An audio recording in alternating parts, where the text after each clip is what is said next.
की मुख्यमंत्री श्री एकनाथरावजी शिंदे यांच्या नेतृत्वात आमच्या सरकारने मराठा समाजाला एससीबीसी प्रवर्गातनं 10% आरक्षण नोकऱ्यांमध्ये आणि शिक्षणामध्ये देण्याचं जे विधेयक मांडलं होतं ते सभागृहाने एकमताने मान्य केलं आहे। दोन्ही सभागृहात हे विधेयक एकमताने मान्य झालंय। त्यामुळे मराठा समाजाला आरक्षण मिळण्याचा जो मार्ग आहे हा मार्ग मोकळा झालाय। आपल्याला कल्पना आहे की ज्यावेळी मागच्या काळात मी मुख्यमंत्री असताना आपण मराठा समाजाला आरक्षण दिलं होतं, ते आरक्षण आपल्या उच्च न्यायालयात त्या ठिकाणी टिकलं, पण नंतरच्या काळामध्ये सर्वोच्च न्यायालयामध्ये मात्र सर्वोच्च न्यायालयाने त्याच्यामध्ये काही त्रुटी काढल्या आणि ते आरक्षण रद्द केलं। त्याच्यावर चीफ जस्टिस भोसले साहेबांची एक समिती तयार करण्यात आली होती आणि या समितीने अभ्यास करून सर्वोच्च न्यायालयाने काय काय त्रुटी काढल्या आहेत आणि त्या कशा दूर करता येतील याचा अहवाल हा सादर केला होता। त्याच्यावर आधारित राज्य मागासवर्ग आयोगाला आपल्या सरकारने मॅन्डेट दिलं होतं। राज्य मागासवर्ग आयोगाच्या अंतर्गत एक्सटेन्सिव्ह सर्वेक्षण घेण्यात आलं। 2.5 कोटीपेक्षा जास्त अशा प्रकारे घरांमध्ये जाऊन आणि त्या ठिकाणी हा सर्वे करण्यात आला आणि त्या सर्वेच्या निष्कर्षाच्या आधारावर मराठा समाजाला अशा प्रकारचं आरक्षण देणं हे योग्य ठरेल असं मत आपल्या महाराष्ट्र राज्य मागासवर्ग आयोग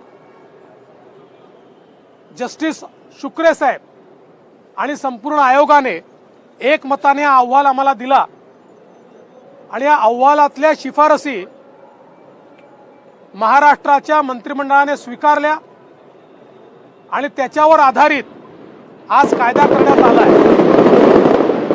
मी राज्य मागासवर्ग आयोगाचे मनापासून आभार मानतो। त्यासोबत जवळपास 3.5 लाख शासकीय कर्मचाऱ्यांनी अविरत हे सर्वेचं काम केलं, त्या सर्वांचे मी आभार मानतो।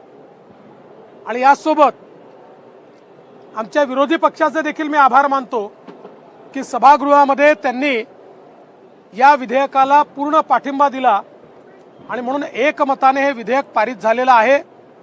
मला विश्वास आहे की एकीकडे आरक्षणाचा प्रश्न आम्ही सोडवलाय आणि दुसरीकडे वेगवेगळ्या मार्गातनं मराठा समाजाच्या उत्थानाकरता मग ते स्वर्गीय अण्णासाहेब पाटील आर्थिक विकास महामंडळ असेल किंवा या ठिकाणी राजश्री शाहू महाराजांच्या नावाने जी संशोधन संस्था आपण सुरू केलेली आहे ती संस्था असेल किंवा इतर विविध इंटरव्हेन्शन जे आपण केलेले आहेत, यामुळे मराठा समाजातल्या तरुणाईला निश्चितपणे न्याय मिळेल अशा प्रकारचा मला विश्वास आहे। मला याही गोष्टीचा आनंद आहे की हे सगळं करत असताना ओबीसी समाजाला कुठेही त्या ठिकाणी अडचण होईल, त्यांचं आरक्षण कमी होईल, त्यात कुठला वाटेकरी होईल अशा प्रकारचा मार्ग आम्ही स्वीकारलेला नाही।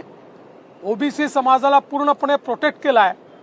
त्यामुळे मला विश्वास आहे राज्य सरकारच्या या निर्णयामुळे वर्षानुवर्ष एकाच गावामध्ये नांदणारे आमचे ओबीसी आणि मराठा बांधव हे गुण्या गोविंदाने ज्या प्रकारे छत्रपती शिवाजी महाराजांचे मावळे म्हणून वर्षानुवर्ष नांदत होते तसेच ते नांदतील आणि दोन्ही समूहांचा या ठिकाणी विकास होईल हा मला विश्वास आहे।